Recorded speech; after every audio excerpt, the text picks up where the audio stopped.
My name is Samantha, and I've always made it a point to be upfront and honest about myself. I'm 32 years old, and I currently work as an account manager at a tech company where things are going quite well, even better than I could have imagined a few years ago, because I have a good salary and have saved enough to afford a few expensive but necessary things that make you feel like you're not just surviving, but truly living. 2 years ago, I made what felt like the best decision of my life, and I still remember the day I completed all the paperwork and realized I now had my own beach house. And it wasn't just somewhere near the water, but in a place where the ocean literally comes right up to the walls. The living room windows overlook an endless expanse of blue water that changes every hour. And there's nothing more peaceful than sitting in the morning with a cup of strong coffee on the small terrace, breathing in the salty air and listening to the waves roll toward the shore, sometimes noisily and anxiously, sometimes gently, as if trying not to wake anyone around. The house turned out to be quite small, rather cozy, but that's precisely why it became the perfect place for short escapes from the bustling city, for weekends or vacations when you want to close the door behind you and feel like you're in another world.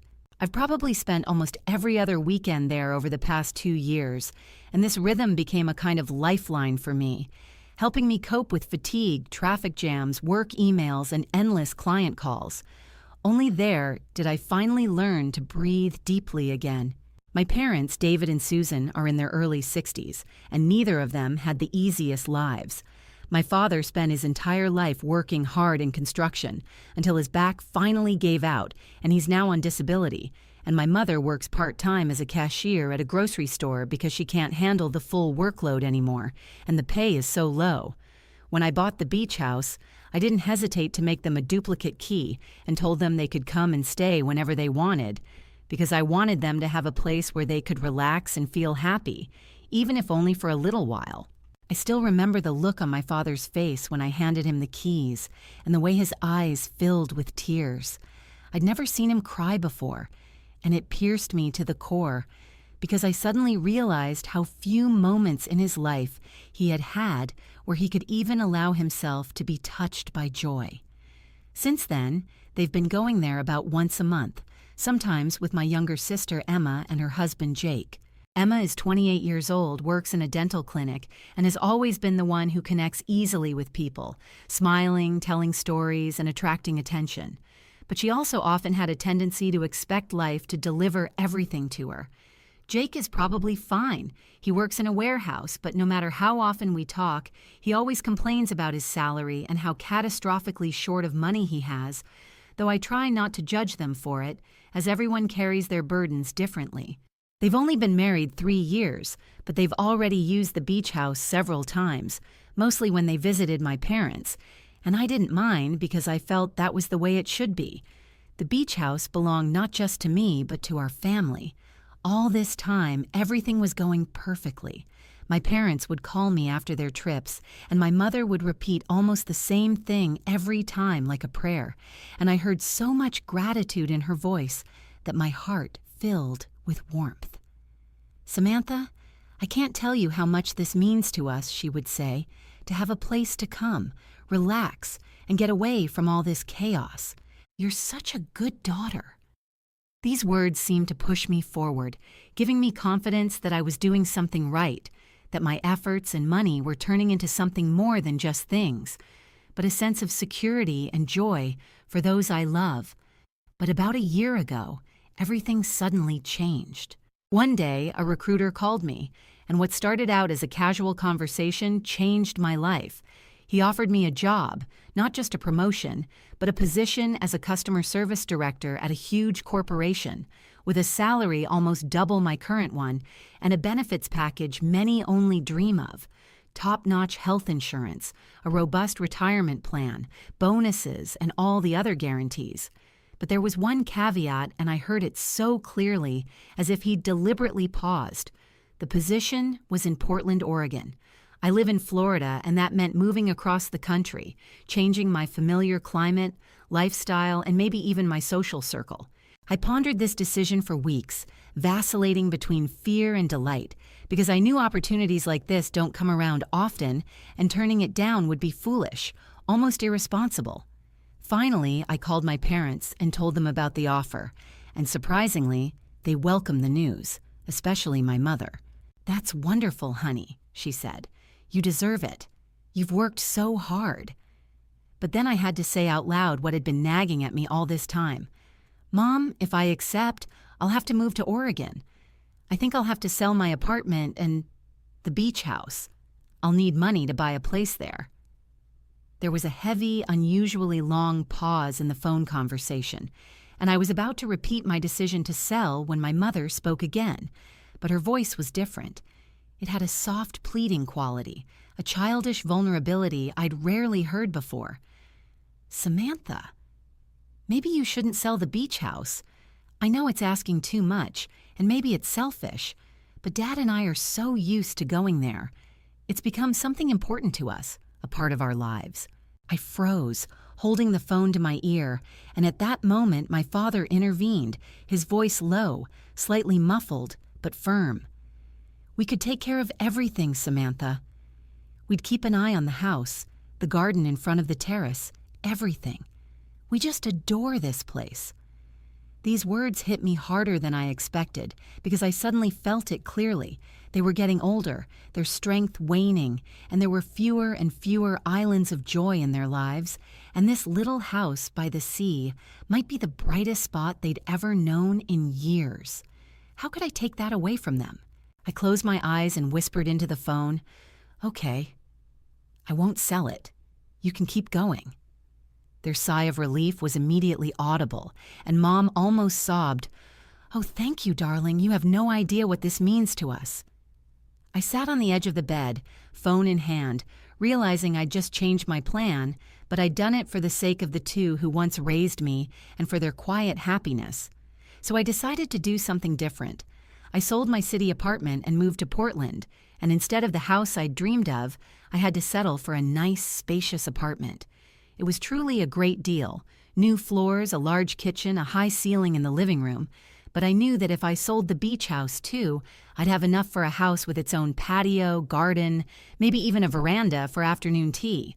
And yet every time I heard the happiness in my mom's voice and saw my dad come alive, I knew it was the right decision. I started my new job, and everything turned out exactly as the recruiters had promised. A high salary, incredible benefits, real growth prospects, new colleagues who gradually became friends. My life in Portland was developing remarkably well, and yet I kept in touch with my parents, calling them every couple of weeks, and the conversation invariably returned to the beach house. "We just got back from there," my mom said. "The weather was beautiful.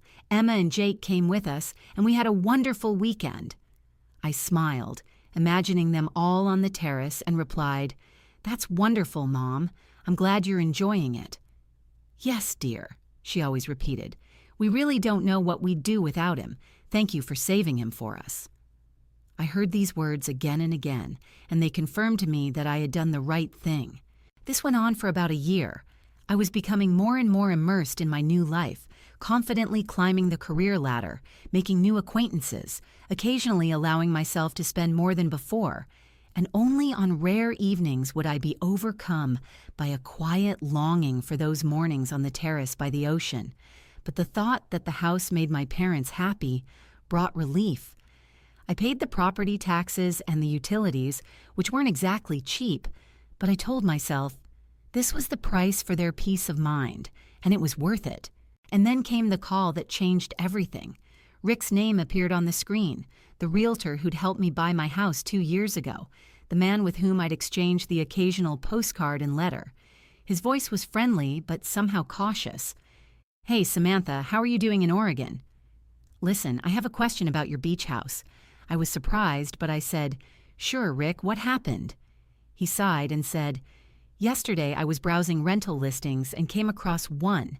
It said someone named Emma was renting out your beach house. I thought maybe you'd asked her to manage the place or something, but honestly, the advert made it sound like she owned it." I was speechless. "Emma? My sister Emma?"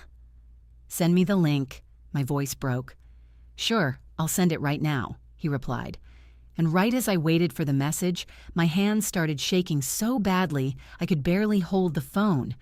When the text arrived and I clicked the link, my stomach dropped.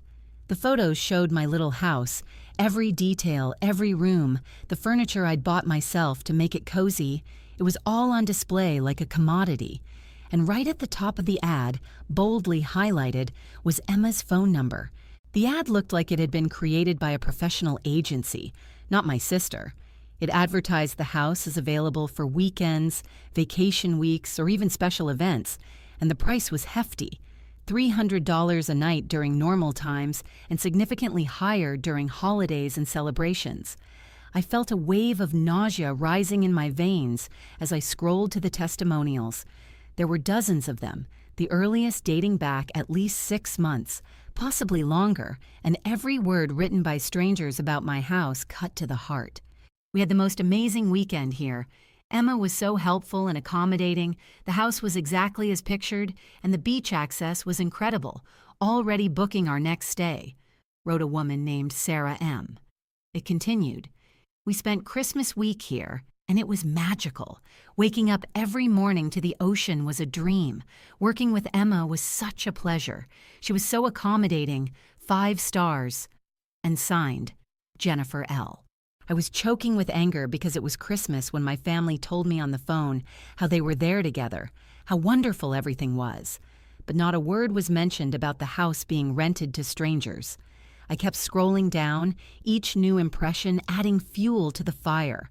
Great place for a work retreat, fast Wi-Fi, plenty of meeting space, beach, access perfect for evening strolls.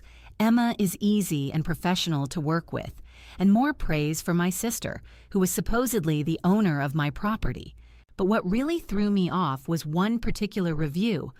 "We're already dreaming of having our wedding here. Emma said the house could be used for events and special occasions. It's the perfect location for an outdoor ceremony. We can't wait to discuss the details." Signed, Katie and Brandon. At that moment, my head spun and I froze, staring at my laptop screen, unable to believe what I was seeing. My sister was making money off my house, which meant my parents knew it, and all these months they'd been lying to me over and over again when we talked on the phone, repeating words of gratitude, masquerading as love. I grabbed the phone and dialed my mom. I needed to make sure I could hear the truth right now. "Hey, honey, how are you doing in Portland?" Her voice was so calm it almost made me want to throw up. "Okay, Mom. Listen, I was thinking, maybe I'll take a vacation next week and come home and spend a few days at the beach house. It's been so long." There was a pause on the other end of the line. Then I heard shuffling around the kitchen, as if she were stalling for time. "Oh, well, that would be great, of course, but you see, Emma and Jake are there right now. They really needed a break from all the stress at work." A lie. Another lie. Holding the phone to my ear, I opened the booking calendar linked to Emma's listing with my other hand and saw that the house was indeed occupied for the entire week by a Mr. Patterson. "Okay, maybe next week then?" I said as calmly as I could. Mom hesitated. "Well, I'm not sure about their plans. You know how it is. Maybe it's better for you to call them directly." I could hear in her voice the desire to end the conversation and move on. "Actually, Mom, I've changed my mind," I said, feeling a burning sensation inside. "I think I'd rather go somewhere else. Maybe Hawaii." The relief in her voice was too evident. "Oh, that sounds wonderful, honey. So much more exciting than our little beach house. You deserve a real vacation." She quickly added that it was time to make dinner and hung up. I sat in silence, holding the phone in my hand and staring at the blank screen. My insides rang with pain and anger. My family had lied to me. Not just Emma, but Mom and Dad too. They were all involved. I called Rick back, and he answered immediately, as if he'd been expecting my call. "Hey, Samantha, I saw the ad and it's a really complicated situation," he said softly but firmly. I immediately thought something was wrong. "What are you going to do about it?" I gripped the phone and confessed, "I don't know, Rick. I still can't believe they're doing all this behind my back. I pay all the bills for this house, the taxes, the utilities, every little thing, and they're quietly profiting off it." He paused for a second and then said, "Samantha, do you realize you can legally sue them? What they're doing is illegal. They're essentially stealing from you."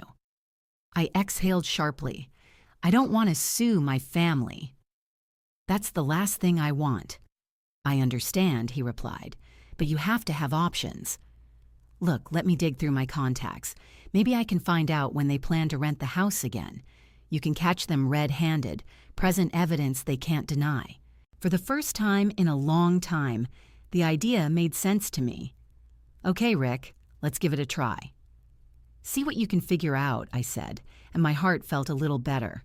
But the next 2 weeks were torture.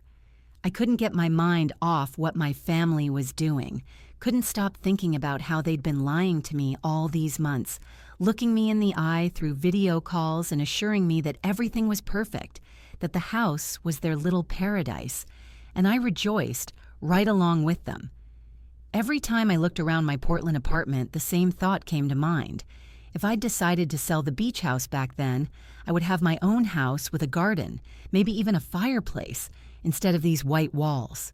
I felt cheated and used, and it hurt to the point of tears. Exactly 2 weeks later, Rick called again. "Samantha, I have some information for you. Are you sitting up?" His voice was serious, almost solemn. "Yes, go ahead," I replied, trying to remain calm. "Your sister has booked the house for a wedding." A big wedding. A friend of mine works with event planners and said they're talking about 100 guests. It's in a month, and judging by the rates, they're charging serious money. We're talking thousands of dollars. I felt a cold anger slowly fill my chest, like blood rushing in my ears. They weren't just renting out the house to tourists for the weekend. They'd built an entire business out of it, a large-scale and profitable one at that, and all behind my back.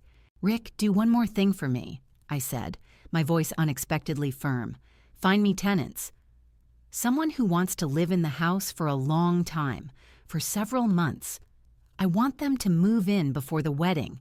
"I can try," he replied after a pause. "Give me a week or two." "Okay, and Rick, please don't tell anyone about this yet." Another 2 weeks passed, and he called again, this time with a hint of joy in his voice. "I found the perfect match for you. David and Sarah. They both work online, freelance, and are looking for a beach house for 6 months. They're willing to pay good money." I closed my eyes and exhaled. Perfect. I'll fly there myself to meet them. I booked a vacation, bought a ticket to Florida, and didn't tell any of my family. I hadn't returned home since the day I left for Oregon, and the thought of arriving silently, unannounced, burned me with both dread and anticipation. The first thing I did upon landing was head straight to the beach house. I had those original keys in my hand, and my heart was pounding so hard, as if I were stealing something from myself. When I pulled up and saw the facade, a strange feeling washed over me. It was still the same, as if time had stood still there, and yet it was my home, the one I'd owned and paid for while my family profited from it. I called a locksmith, and that same day he changed all the locks. A simple act, but it gave me back control of my property. Then I met with Rick and the future tenants. David and Sarah were a pleasant couple, smiling and calm, and they immediately made it clear they understood the complexity of the situation. "We know this might upset your family," Rick said right in front of them, "so I want you to think it through." Sarah smiled, but her eyes flashed with determination. "We're fine with it. We love this house and the location, and we're not easily intimidated." I nodded, looking at them and feeling a mixture of relief and dread well up within me. Good. Because this could end badly. I sat on the terrace after the locksmith had finished, and the new locks clicked shut with a tight turn of the key, and I felt like I was breathing deeply for the first time in a long time.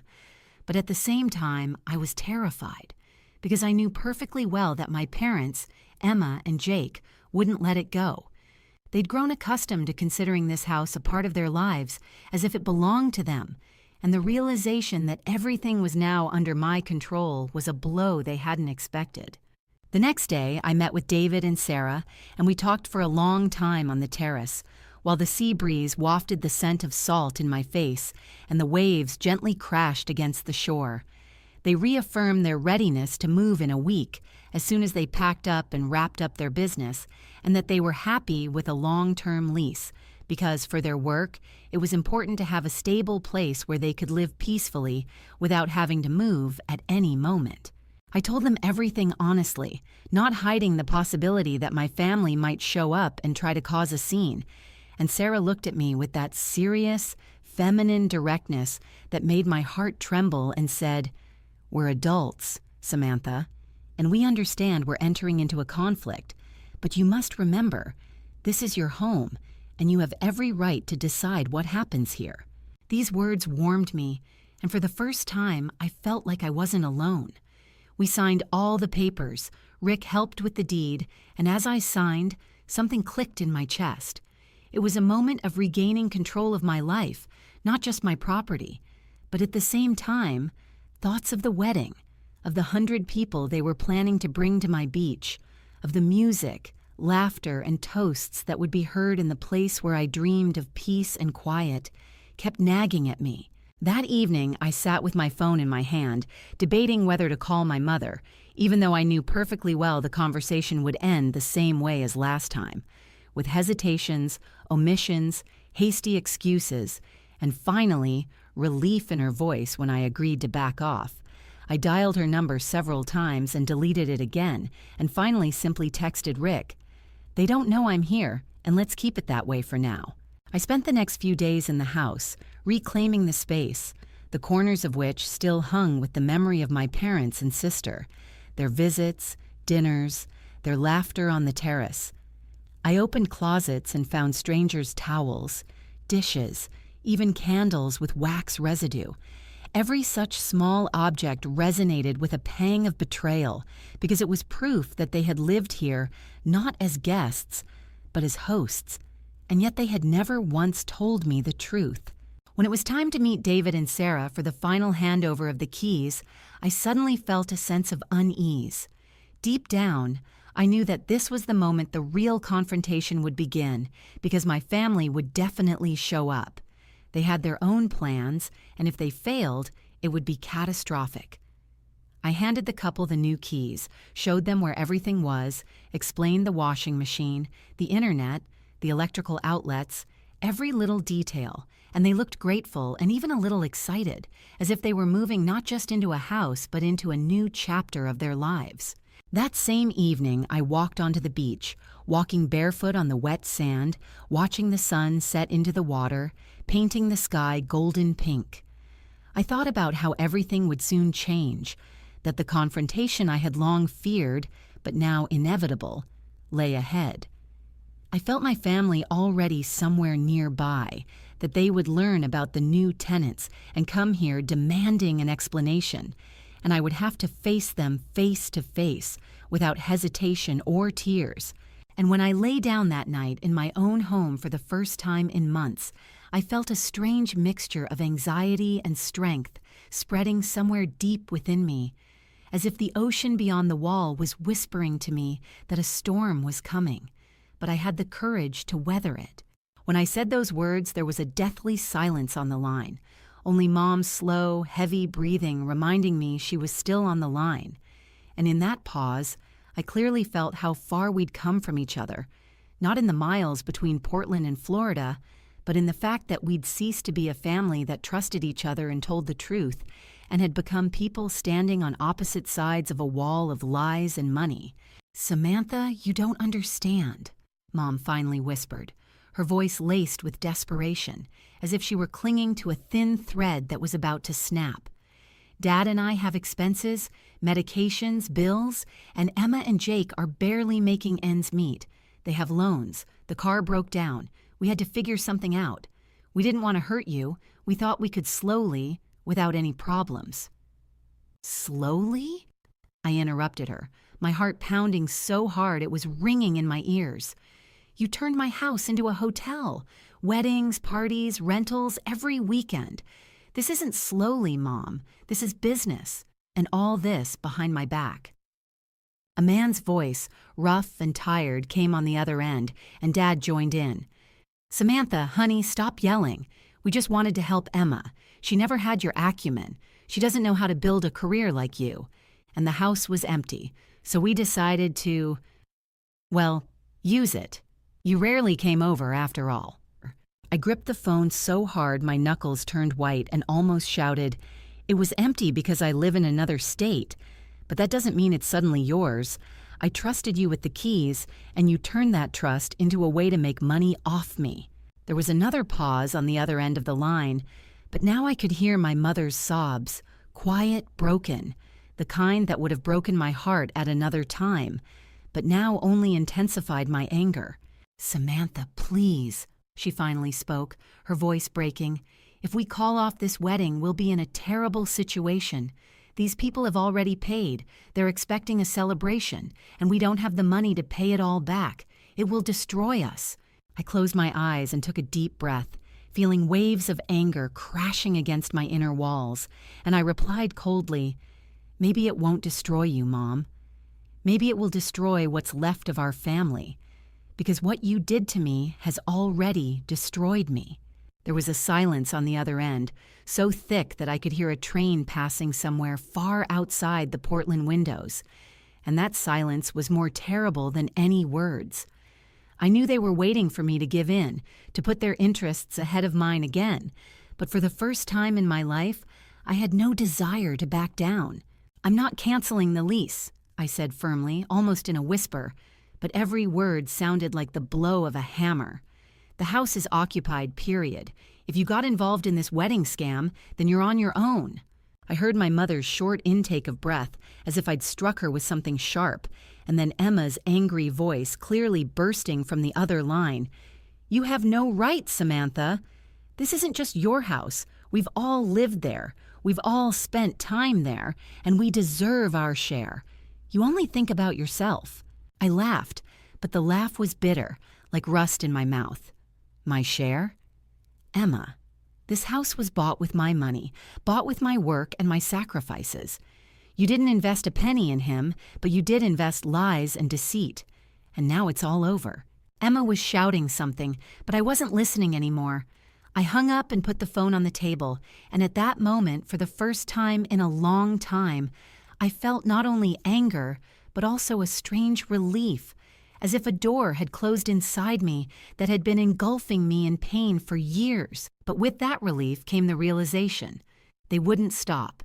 The wedding was in 5 days, and they would fight to the bitter end to get their $5,000, which meant the real storm was yet to come. I heard my mother start crying on the phone, a thin, broken cry that seemed to be coming from the very depths of her soul, but even it couldn't shake my resolve, because I knew that if I gave in even a little, they would again exploit my weakness, my compassion, and my desire to maintain peace in the family. "Please, Samantha, you have to help us," she sobbed. "Can't you ask your tenants to leave for at least one weekend? We'll compensate them for the inconvenience." I almost laughed into the phone at the absurdity of her words, but instead I said evenly, "No, Mom, don't even think about it. You should be explaining this to the people you promised the wedding to, not me." She was choking on her tears, but she continued to plead, "Samantha, please. These people are threatening to sue us if we can't provide a venue." I took a deep breath, trying not to lose my temper, and answered coldly, clearly, "This is what happens, Mom, when you take money for something that doesn't belong to you." Then I hung up. My hands were shaking, my heart was pounding, but a strange feeling of liberation spread through my chest, as if I had finally broken free from the clutches of a lie. Yes, it was hard, but at the same time, I felt like I was doing the right thing. Definitely. Finally, they knew that I knew everything. The phone kept ringing, the screen flashing again and again. First Emma, then Dad, then Mom again. I ignored each call, as if it were a persistent knock on the door, behind which danger lurked. Then the messages came pouring in, one after another. Emma, "Samantha, you're ruining our lives. We need that money." Dad, "Your mom is beside herself. How can you do this to us?" Emma, "The bride's father is threatening to sue us for fraud." "Scam, Samantha. Are you going to arrest us?" And again from Mom, "Please, honey, we'll do anything. Just help us this once." I looked at the screen, sighed, turned off the phone, and went to bed. And for the first time in weeks, I slept truly well. Without anxiety, without heavy thoughts, without this constant feeling that someone was sitting on my shoulders, demanding that I carry everything for others. The next morning, when I turned on the phone, I saw 17 missed calls. 17. I listened to one voicemail from Mom, and it was filled with panic and despair. "Samantha, it's Mom. I beg you. The bride's family wants a refund and a cancellation fee because the wedding date is so close. They want $8,000. We don't have that kind of money. Please, you have to help us. You're the only one who can fix this." $8,000. I almost laughed out loud. They'd backed themselves into a corner, and now they were hoping I'd pull them out by the hand, like I'd done before. Part of me, frankly, felt sorry for them. After all, they were my parents. After all, I grew up in a house where Mom cooked dinners and Dad built fences, and I knew they weren't villains, just people who'd made terrible choices. But then I remembered all the months, all the bills I dutifully paid while they hid behind my back, pretending to be grateful for my generosity, when in reality they were profiting off my trust. I dialed Mom's number. "I won't give you $8,000, I said immediately before she could get a word in. "Samantha, please." Her voice trembled. "We're desperate. They're going to sue us." "You should have thought of this before." I tried to speak evenly, though my insides were seething, before taking money for something that wasn't yours and that you couldn't control. "We thought we could guarantee it." Her voice was pained. "Everything worked fine only because I didn't know about it, Mom. But now I know, and this is punishment." "You're punishing us," she whispered. "I'm protecting my property, Mom." "That's all," I replied. "Your father could lose the house." She tried to appeal to my pity. "We'll have to take out a loan we can't repay." For a second, it was as if a piece of ice had touched my heart. But then I remembered it was their choice. They chose to lie to me. They chose to take money they couldn't repay. "It's not my fault, Mom," I said quietly but firmly. "You're our daughter," she sobbed, "and you should help us. And you should be my parents," I interrupted her. "Parents who don't lie to their children." I didn't let her answer. I simply hung up and without a second thought, blocked all their numbers. For me, this conversation was over. A week later, when life was beginning to settle into a rhythm and I was trying not to think about the storm raging in Florida, my aunt, my mother's sister, Patricia, called. Her voice was worried but gentle. "Samantha, I heard what happened with your parents in the beach house," she said. "They said you cheated them and left them with nothing, losing $8,000. I nearly choked with indignation, but calmly, step by step, I recounted the whole story. Everything. The rent, the lies, the wedding, my bills. When I finished, there was a long, heavy silence on the line. "I had no idea they were doing that," Patricia finally said. "Samantha, I'm so sorry. Your mother made it sound like you suddenly decided to be cruel to them for no reason. They lied to me for months." My voice shook, but no longer from anger, but from exhaustion. "They made money off my house while I paid all the bills." "It's terrible," she replied, and there was so much sincerity in her words that for the first time in a long time, I felt relief. "I can't believe they did this to you." And it was comforting to know that at least someone understood my side of the story, that I finally didn't look like a villain to others, but simply a woman tired of being deceived. A few days after talking with Patricia, the phone rang again, and an unknown number appeared on the screen. I almost hung up, thinking it was another attempt to reach me under false pretenses, but something inside me told me to pick up. "Samantha?" I immediately recognized the voice. It was my mother, and it sounded as if she were speaking through tears. "We have problems."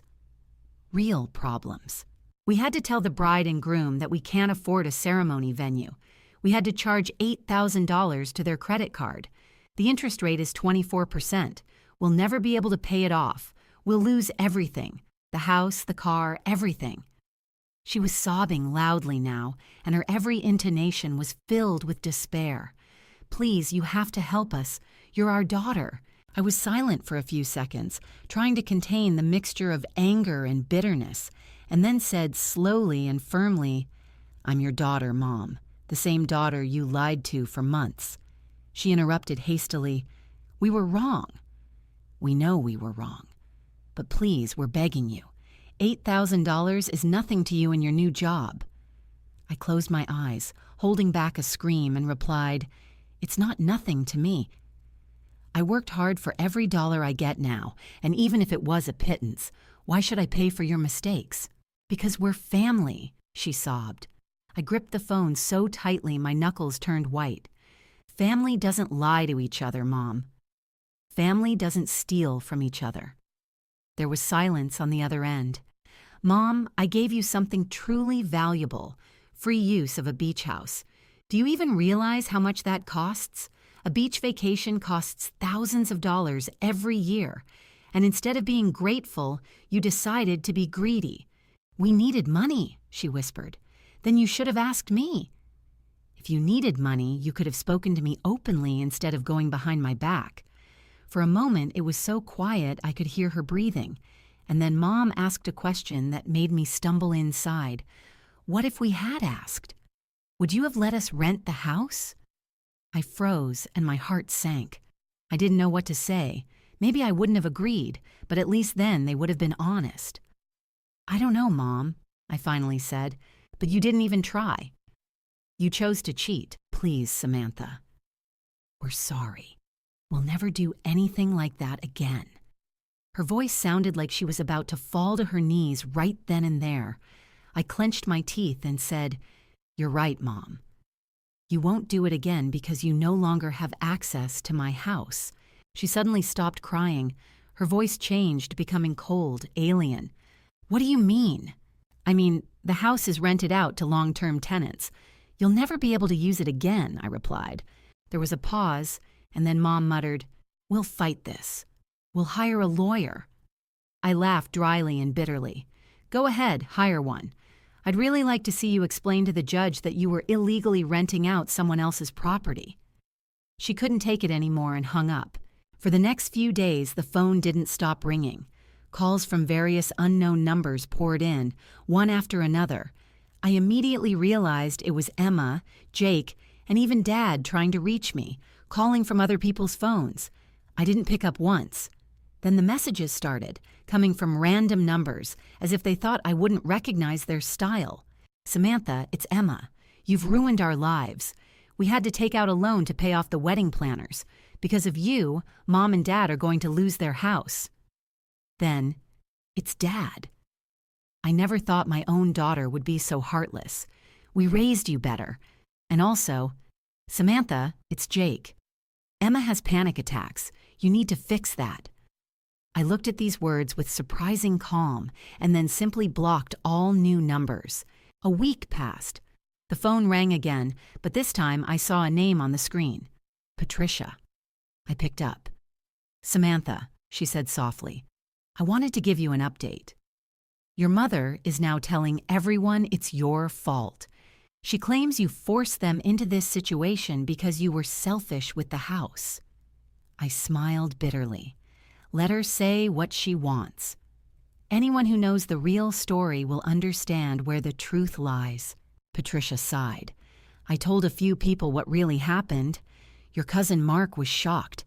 He said he couldn't believe they did this to you." I felt a weight lifted from my shoulders. "Thank you for standing up for me, Patricia." "Of course, dear. What they did was wrong, and no one should let their family treat them like that." And in that moment I felt, for the first time in a long time, that I was no longer alone against everyone. 2 weeks later, when I'd almost gotten used to the silence, the phone buzzed again, displaying an unfamiliar number. I sighed heavily. I was tired of this endless game of cat and mouse, but something told me it was best to answer, to perhaps settle the matter once and for all. "Samantha," my mother's voice came through the phone, cold, devoid of any warmth. "We need those $8,000. We can't afford this kind of credit card interest." I felt a wave of anger rising inside me again and responded sharply, "Then maybe you should have thought about that before starting your little business at someone else's expense." Her tone instantly changed, becoming caustic, almost poisonous. "You know what? We don't need you. We can handle this ourselves. And when we do, don't expect us to forgive you." I laughed shortly and bitterly, as if something inside me had snapped. "I don't expect anything from you, Mom." She seemed to seize on my words. "Good, because you really won't get anything. You're a selfish and ungrateful daughter, and we're done with you." I sat up in my chair, smiled to myself, and replied firmly, "Well, at least we agree on something." She hung up, and this time I didn't even feel pain, only tired relief. I waited for more calls and messages, but they stopped. It seemed they finally realized I wasn't going to play by their rules anymore. To make sure the house was in order, I called Rick and asked how David and Sarah were. He answered, almost smiling, "Great tenants, no problems. They like it so much they're already asking to extend the lease." "What about my family?" "Any trouble with them yet?" I asked cautiously. Rick chuckled. "No, I think your sister just drove by once, but that's all. It seems they've resigned themselves to the fact that the house is not coming back to them." 6 months have passed since then. David and Sarah renewed the lease for another year, and now they're regularly transferring me $2,500 every month, which makes my life noticeably easier and more peaceful. My parents and Emma haven't contacted me since that last call. Sometimes Patricia keeps me updated. Mom and Dad are still mired in credit card debt, but somehow managing to get by while Emma and Jake were forced to move to a cheaper apartment. And, of course, Mom continues to tell everyone that I'm the villain in this whole story, that I turned my back on the family for money. Well, let her talk. I know what really happened, and that knowledge is more important than anyone else's opinion. I don't miss that endless drama. I don't miss the lies I was fed, and I certainly don't miss the humiliating feeling of repeatedly catching myself trusting people for whom I was merely a convenient source of profit. My life in Portland is going surprisingly well. My work is joyful and fulfilling. I got a promotion last month, and now I'm earning more than I ever imagined. And my beach house, which used to be just an expense for me, is finally bringing in a steady income. Sometimes I catch myself thinking about going there, seeing what it looks like now, maybe having tea with David and Sarah on the porch and listening to the sound of the surf.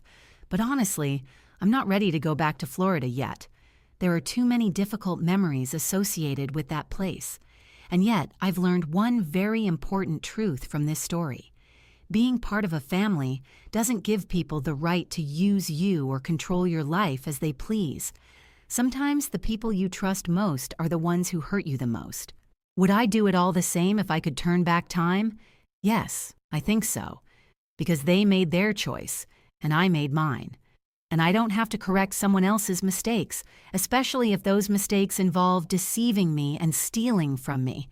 Now my home is in good hands, and David and Sarah send me photos from time to time of how they've decorated the garden and kept it in perfect order. They've even added a few lovely touches that make the place even more cozy. They recently wrote that they're considering buying their own place nearby, but for now they're happy where they are, and that knowledge fills me with peace. After all, despite everything that happened, I've managed to reclaim what's mine and turn it into a source of joy, not pain.